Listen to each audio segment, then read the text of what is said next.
नमस्कार बंधुगण बराबरेर मतन आजकेও चले एसेছি नतून একটা ভিডিও নিয়ে। আজকে আমি ছোলার ডালের ডালমুট ভাজা রেসিপিটা তোমাদের সামনে শেয়ার করব। ছোলার ডালের মধ্যে একটা সিক্রেট জিনিস মেশালে পরে ডালমুটটা কিন্তু একদম নরম মুচমুচে হবে। বাই দ্য ওয়ে আমি কাকলি বাঙালির পেট পুজো চ্যানেলে তোমাদের সবাইকে স্বাগত জানিয়ে শুরু করে দিচ্ছি একদম নরম মুচমুচে দোকানের মতন টেস্টের এই ডালমুট চানাচুর রেসিপিটা। ছোলার ডালের ডালমুট চানাচুর বানানোর জন্য প্রথম উপকরণ হচ্ছে ছোলার ডাল। এখানে আমি 500 গ্রাম ছোলার ডাল নিয়েছি। ছোলার ডালগুলো বেশ মোটা মোটা দানা দানা। ছোলার ডালগুলোকে প্রথমে একটু বেছে নিতে হবে যাতে কাঁকড় না থাকে, তারপরে এটাতে জল দিয়ে ভিজিয়ে রাখতে হবে। সেই জন্য পর্যাপ্ত পরিমাণে রুম টেম্পারেচারের জলই আমি এখানে ব্যবহার করছি, কোনো রকম গরম জল দিচ্ছি না। এবার যে সিক্রেট জিনিসটা দিতে হবে সেটা হচ্ছে খাবার সোডা। এখানে 1 চামচ পরিমাণে খাবার সোডা দিয়ে আমি ছোলার ডালগুলোকে ভিজিয়ে রাখছি। এই খাবার সোডাটা দিলে পরে ছোলার ডালগুলো যখন ভাজা হয়ে যাবে, ভাজা হয়ে যাওয়ার পর কিন্তু বেশ ভুরভুরে মুচমুচে টাইপের খেতে লাগবে, কটকটে লাগবে না। যাদের দাঁত নেই তারাও কিন্তু এই ডালমুট চানাচুরটা খুব ভালো মতন খেতে পারবে। তো দেখো আমি এটা রেখে দিয়েছিলাম 4 ঘন্টা ডালগুলোকে ভিজিয়ে। 4 ঘন্টা পর ডালগুলো কিন্তু অনেকটাই ফুলে গেছে, বড় বড় হয়ে গেছে। এখন এই ডালটা খুব ভালো মতন ভিজেও গেছে, সেটাও আমি দেখিয়ে দিচ্ছি। দেখো চামচে করে তুলে একটা হাতে করে নিয়ে এইভাবে যদি নখ বসানো হয় দেখবে ইজিলি কিন্তু দুটো ভাগ হয়ে যাচ্ছে। তার মানে আমার ছোলার ডালটা খুব সুন্দর করে ভিজে গেছে। এটা কিন্তু খুব ইম্পর্টেন্ট, ছোলার ডালটা কিন্তু খুব ভালো করে ভিজিয়ে নিতে হবে। 1-1.5 ঘন্টা ভেজালে কিন্তু হবে না, তাহলে সেই ছোলার ডালের ডালমুট চানাচুরটা কিন্তু কটকটে হবে। আর অবশ্যই কিন্তু খাবার সোডা দিতে হবে। খাবার সোডা দিলে পরে তবেই কিন্তু এই যে নরম মুচমুচে ভাবটা আসবে, কটকটে হবে না। অনেক সময় দোকানের ডালমুট চানাচুর খাওয়ার সময়তে বেশ দাঁতে কটকট করে, খুব শক্ত শক্ত লাগে। তো সেই শক্তটা যদি না লাগে তার জন্য কিন্তু খাবার সোডাটা অবশ্যই মেশাতে হবে। এবারে এই ডালটাকে খুব ভালো করে ধুয়ে ফেলতে হবে।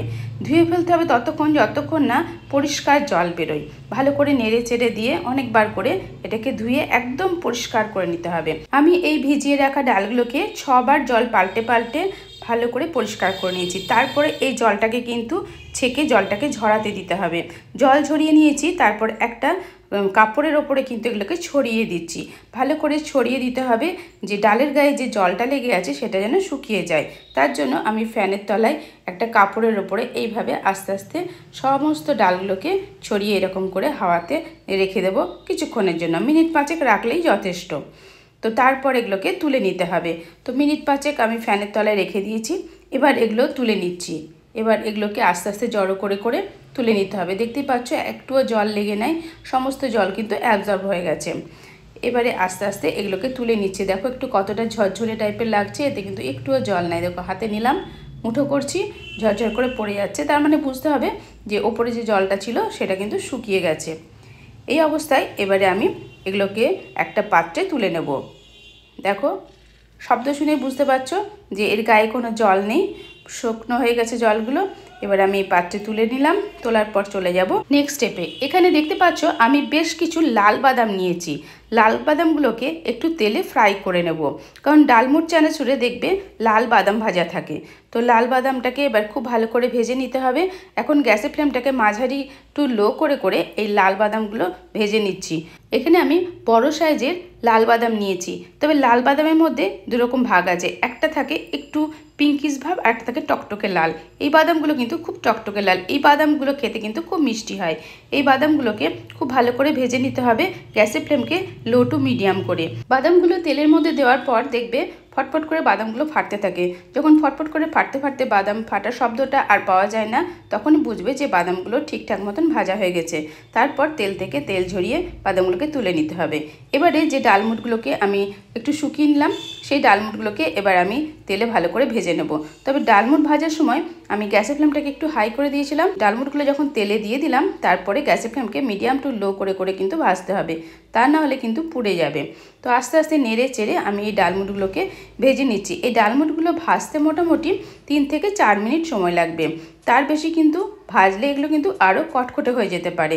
তো সেই টাইমটাও কিন্তু মেনটেন করে ডালমুটগুলো ভাজলে পরে তবেই কিন্তু ডালমুটগুলো নরম এবং ভুসভুসে হবে, মুচমুচে হবে। তো এখন দেখতেই পাচ্ছ ডালমুটগুলোকে সমস্ত আমি ঝান্না দিয়ে তুলে নিলাম। আর কত সুন্দর একটা শব্দ হচ্ছিল, বেশ মুচমুচে হয়েছে, সেটা কিন্তু তোমরা খুব ভালো মতন বুঝতেই পারছো শব্দটা শুনে। ছোলার ডালগুলো ভাজার সময় অল্প অল্প করে তেলে দিতে হবে আর অল্প অল্প করে ভেজে নিতে হবে। এরকম অনেকবার দিয়ে দিয়ে আমি ছোলার ডালগুলো উল্টে পাল্টে নেড়ে চেড়ে একদম মুচমুচে করে ভেজে নিচ্ছি। আমি যে প্রসেসটা তোমাদের সামনে দেখাচ্ছি, এইভাবে যদি ছোলার ডালগুলো তোমরা ভাজো, দেখবে ছোলার ডালগুলো বেশ মুচমুচে হবে। এবং আস্তে আস্তে এই ডালমুটগুলোকে ভেজে নিতে হবে। তবে একসঙ্গে অনেক ডালমুট তেলের মধ্যে দিয়ে দেবে না।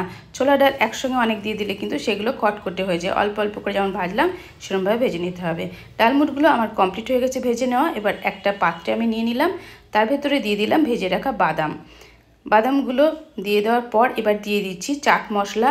এখানে চাট মশলার পরিমাণটা একটু বেশি দিতে হবে। এখানে 1.5 চামচ পরিমাণের চাট মশলা দিয়ে দিলাম। চাইলে তোমরা টেস্ট করার পর যদি প্রয়োজন হয় তখনও কিন্তু আরেকটু মিশিয়ে দিতে পারো। এবারে এর ভেতরে দিয়ে দিলাম বিট নুন, মানে রক সয়েল, সেটা দিলাম ছোটো চামচের 1/2 চামচ পরিমাণ। আর দিয়ে দিলাম 1/2 চামচ সাদা নুন, যেটা আমরা রান্নায় খাই সেই নুনটা এখানে অ্যাড করলাম, কারণ নুনটা দিয়ে না মাখালে পরে টেস্টটা ভালো খুলবে না। তো সব কিছু দেওয়ার পর আবার দিলাম 1 চামচ পরিমাণে চিনি গুঁড়ো। চিনি গুঁড়োটা দিতেই হবে, নাহলে টেস্টটা আসবে না। আর দিয়ে দিচ্ছি ছোটো চামচের 1 চামচ গোলমরিচের গুঁড়ো। এখানে নিয়েছি গরম মশলা গুঁড়ো 1 চামচ। আর দিয়ে দিচ্ছি 5 ফোড়ন ভেজে রাখা সেই মশলাটাও দিলাম 1 চামচ। এই সমস্ত মশলাগুলো দেওয়ার পর এবার যেটা দিতে হবে সেটা হচ্ছে কাশ্মীরি লাল লঙ্কার গুঁড়ো। এটা দিলাম যাতে একটু কালারটা বেশ সুন্দর আসে তার জন্য। আর এখানে দিয়ে দিচ্ছি চাট মশলা বানানোর জন্য মেশানো একটা মশলা তৈরি করা হয়েছে, সেই মশলাটা দিয়ে দিলাম। আর তার ভিডিও আমি আগেও আপলোড করে দিয়েছি, সেটা লিঙ্কটাও ডিসক্রিপশনে দিয়ে দেবো। আর যে তেলটা ভেজে রাখার পর যে তেলটা ছিল সেই তেলটা কিন্তু এর ভেতরে অল্প একটু দিতে হবে। তবে এই যে ডালমুটগুলো আমি ভেজে নিয়েছি এটা কিন্তু আমি সব সর্ষের তেলে ভেজেছি, কারণ সর্ষের তেলে ভাজলে পরে কিন্তু তার টেস্টটা আলাদা হয়। এর আগে একটা ভিডিও করেছিলাম, সেটা আমি সাদা তেলে ভেজেছিলাম। আজকের এই ডালমুটটা কিন্তু ভীষণ ভালো হয়েছে খেতে সর্ষের তেলে ভেজে, তাই আমি সর্ষের তেল ভেজে রেখেছিলাম। যে পোড়া তেলটা ছিল সেটাও 2 চামচ পরিমাণে দিয়ে খুব ভালো করে মিশিয়ে মাখিয়ে নিলাম।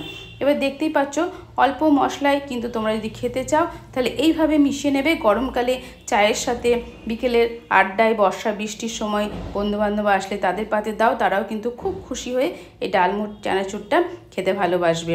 আর যদি মশলা বেশি অ্যাড করতে চাও সেক্ষেত্রে আরও বেশি করে মশলাটা অ্যাড করে দিয়ে মাখিয়ে নিতে পারো। এই ডালমুট চানাচুরটা আমাদের বাড়িতে প্রায় বানানো হয়, আর এটা এত ভালো লাগে খেতে, ছোট থেকে বড় সবাই কিন্তু ভীষণ পছন্দ করে। আর আমার শাশুড়ি কিন্তু ভীষণ পছন্দ করতেন, ওনার দাঁত ছিল না, বিনা দাঁতেই কিন্তু এই ডালমুট চানাচুর খুব ভালো মতন খেতে পারতেন, এতটাই নরম হতো। এই ডালমুট চানাচুরটা ভেজে কাঁচের শিশিতে তোমরা যদি রেখে দাও তাহলে কিন্তু 1 বছর পর্যন্ত স্টোর করে রাখতে পারো। আর কোনো গেস্ট আসলে তাদেরকে দিতে সুবিধা হয়, ওই জন্য তোমরা একবারে 2-3 কেজি ভেজে রেখে দাও, অল্প অল্প করে বের করে খাও, দেখবে অনেক দিন ভালো থাকবে। আর এর স্বাদেরও কিন্তু কোনো তারতম্য হবে না, একদম অ্যাকুরেট স্বাদও থাকবে, মুচমুচেও থাকবে। আশা করছি আজকের ভিডিওটা তোমাদের অনেকটাই হেল্পফুল হবে। যদি ভালো লাগে অবশ্যই একটা লাইক করে দিও, আর সুন্দর একটা কমেন্ট করে লিখে জানিও কেমন লাগলো আজকের আমার ডালমুট চানাচুরের ভিডিওটা। এই ডালমুট ভাজার ভিডিওটা তোমাদের ফ্রেন্ড সার্কেলকে অনেক অনেক শেয়ার করার অনুরোধ রইল। যারা আমার চ্যানেলে ফার্স্ট টাইম ভিজিট করেছো অবশ্যই সেই সব নতুন বন্ধুরা আমার চ্যানেলটিকে সাবস্ক্রাইব করে পাশে থাকা নোটিফিকেশনটা অন করে রেখো, এরকম নিত্য নতুন ভিডিওর আপডেট পাওয়ার জন্য। তোমরা সুস্থ থাকো, ভালো থাকো, আর আমার ভিডিওর সাথেই থাকো। নেক্সট টাইম দেখা হবে। Tata, bye bye.